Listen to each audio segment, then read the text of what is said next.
The parliament must be people's parliament. Listen to the voice of the people. Listen to the yearnings of the people, not the voice of the party or the voice of the parties, as the case may be. You know, I'm one of those who have said, look, Nigeria must come to terms that, look, as the giant of Africa, we must show that really we are giant of Africa. And one of the ways we must show we are giant of Africa is to show transparency in our electoral system.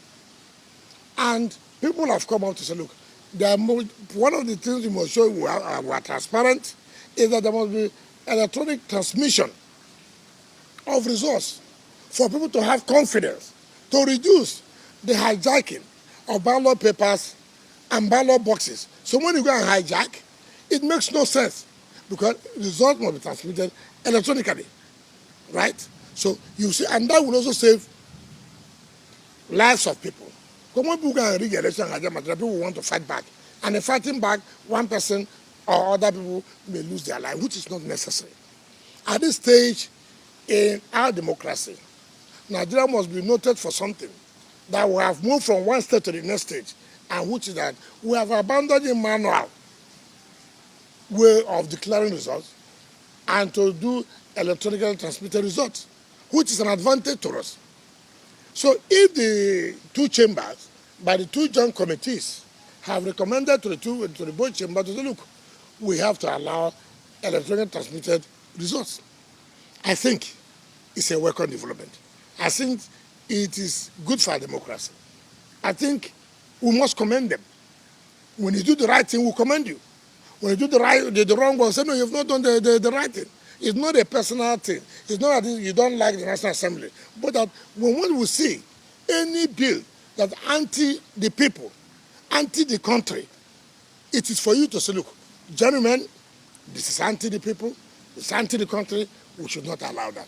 And if they have come to terms with that, we must commend them and urge them at their plenary to look, to along the recommendation by the joint committee of the both chambers, to allow results to be transmitted electronically.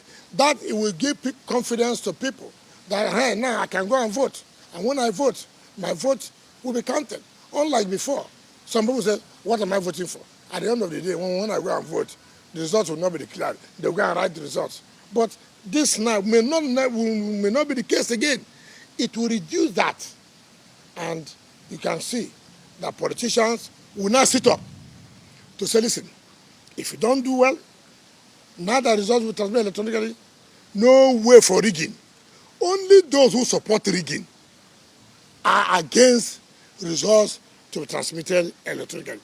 If any politician what is sought believes that he or she has done well for him or his people or our people, you will know that that politician will not be afraid to say, whichever way you want to transmit the result, I'm available for it. I'm available. But I want it to be transparent. I want confidence, for people to have confidence on the electoral system, to have INEC, so that nobody will go to attack INEC officials. Because this attitude of going to attack INEC officials is because people believe that INEC is compromising with people to hijack electoral materials. But if this is no longer there, you will see that nobody will go and attack INEC. Because they will not look, whatever you do, if you go and hijack materials, at the end of the day, it will not work. Because that area will cancel. The result will not be transmitted electronically. So what are you killing yourself for? I commend the Joint Committee of both chambers of the National Assembly for listening to the views, the yearnings of Nigerians, and for the growth of Nigerian democracy. We should commend them, and I thank them so much. And if you continue to act that way, you will see that this country will be better off. Thank you.